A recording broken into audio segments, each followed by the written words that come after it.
So, I'm back, I'm home, and last time you saw me, I was sitting in a room by myself. I was in isolation and quarantine. No, that's not an April Fool's joke. I really was in isolation. So, they kept this guy all by himself in a room with no one to talk to for 14 days. That was nuts.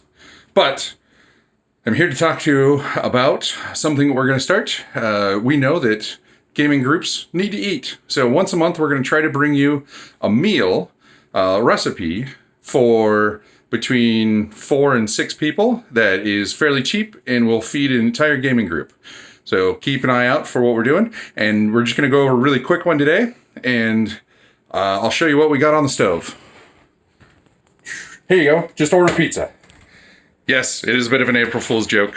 So the cheap and easy way to go on our first recipe is just order pizza. In the future, there will be more to these. There will be actual recipes and more to go.